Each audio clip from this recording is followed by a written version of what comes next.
Hai positive people, kemarin kita belajar bagaimana Yesus menyembuhkan orang yang lumpuh. Dan sekarang kita belajar bagaimana Yesus memanggil muridnya yang bernama Matius, atau yang biasa disebut juga dalam kitab Markus dan Lukas, Lewi. Dalam Matius pasal 9 ayat 9 dan 10. Setelah Yesus pergi dari situ, ia melihat seseorang yang bernama Matius duduk di rumah cukai.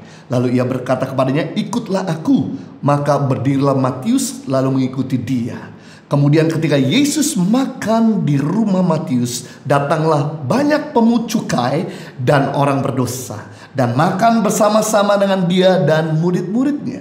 Jadi setelah Yesus menyembuhkan orang yang lumpuh, kemudian Yesus pergi ke jalan raya di daerah Kapernaum, dan dia berjumpa dengan seorang bernama Matius, di mana Matius saat itu sedang bekerja sebagai seorang dirjen pajak, pemungut cukai, yang dimana dia sedang menarik pajak buat orang-orang importir yang datang ke daerah itu.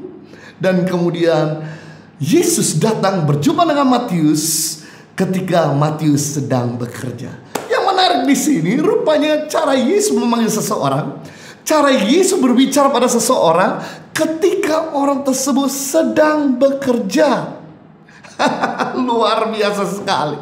Yesus itu bicara pada dua jenis orang. Yang pertama, pada waktu orang tersebut berseru kepada dia. Dan yang kedua, pada waktu orang tersebut sedang aktif bekerja, bukan sedang leha-leha, santai-santai, tidur-tidur atau nongkrong-nongkrong, tidak melakukan sesuatu aktivitas. Tapi yang menarik, selalu kalau kita belajar mekanisme, Tuhan bicara pada seseorang atau Tuhan memanggil seseorang dari perjanjian lama sampai perjanjian baru ketika orang tersebut sedang aktif bekerja.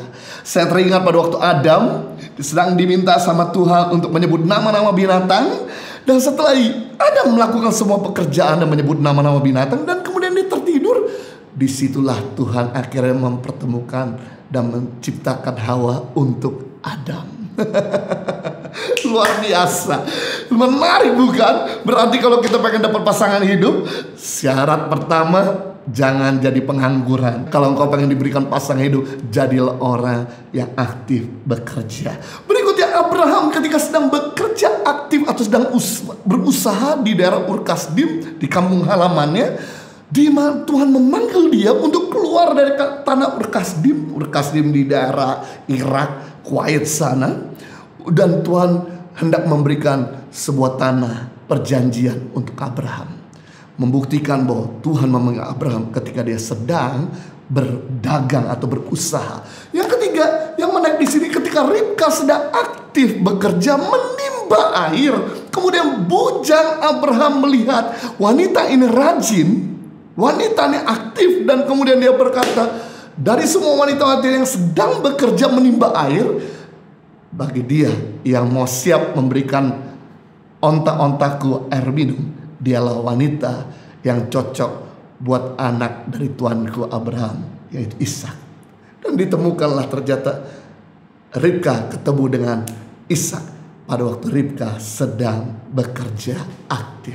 Yusuf juga sebelum diangkat jadi Perdana Menteri di Mesir, Yusuf aktif bekerja. Dengan dia bekerja tanpa dibayar di rumah keluarga Potifar jadi budak. Waktu dia dipenjara, dia bekerja tanpa dibayar bagi kepala penjara di sana. Waktu itu juga kepala juru roti dan kepala juru minum, dia bermimpi, bingung terhadap mimpi. Yusuf bekerja untuk menolong menerjemahkan mimpi tersebut. Dan apa yang terjadi ketika Firaun bermimpi dan tidak ada seorang pun dapat menerjemahkan mimpinya, justru Yusuf lah dipanggil.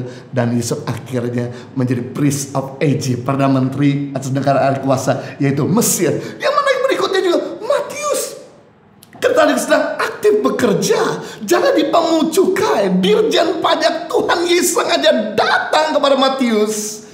Bukan pada waktu Matius dalam keadaan bangkrut. Gampang buat kita ngikut Tuhan waktu kita udah gak punya apa-apa. Tapi di sini Matius dalam keadaan berkelimpahan, punya pekerjaan, punya usaha, rumahnya besar, bisa menampung banyak orang, makan bersama-sama dengan Yesus dan memujukan dan orang berdosa lainnya. Menarik sekali. Ternyata Tuhan memanggil atau bicara pada seseorang ketika orang tersebut sedang bekerja. Yang berikutnya juga dalam Matius pasal 4 ayat 18, ketika Yesus memanggil Petrus dan Andreas. ketika mereka sedang aktif menjala ikan. Perhatikan di sini. Berarti merupakan sebuah bukti bahwa Tuhan bisa bicara pada waktu kita sedang bekerja. Karena bekerja merupakan ibadah. Dan yang menarik, yang cukup mengagetkan, ternyata iblis seringkali datang kepada orang yang sedang bermalas-malasan, sedangkan Yesus seringkali datang kepada orang yang aktif bekerja. Sekali lagi saya ulang, iblis seringkali datang kepada orang yang sedang bermalas-malasan, tapi Yesus selalu datang kepada orang yang aktif bekerja. Ketika Yesus berpuasa selama 40 hari, di hari ke-40, untungnya Yesus pada waktu itu bukan berdiam, gak buat apa-apa. Saat itu Yesus berdiam karena dia sedang berdoa puasa. Kita boleh berdiam, kita boleh tidak aktif untuk dua hal. Yang pertama, berdiam dalam hadirat Tuhan, merenung firman Tuhan, berdoa, berpuasa, menyembah Tuhan. Dan yang kedua, kita boleh berdiam ketika kita istirahat. Setelah kita bekerja, kita perlu untuk refresh. Tapi lebih daripada itu, kalau kita mau mendengar Tuhan, selain kita berdiam menantikan hadiratnya, menantikan suaranya, kita juga jangan kaku, hanya cuma tidak buat apa-apa. Tapi yang kita perlu lakukan, aktiflah bekerja, aktiflah melakukan kehendak Tuhan. Dia akan bicara di tengah-tengah situasi yang mungkin kita nggak pernah sangka-sangka.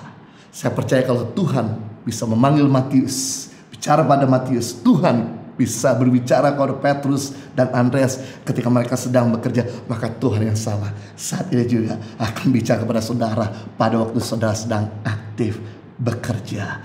Jangan pernah anggap enteng sebuah pekerjaan. Hari-hari ini begitu banyak orang kehilangan lapangan pekerjaan.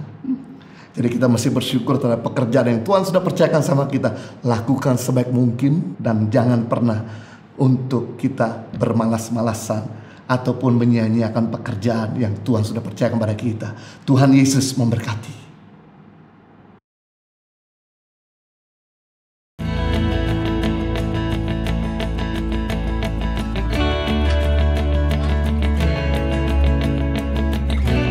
Di sini selalu kami menemukan ada orang-orang yang begitu ramah.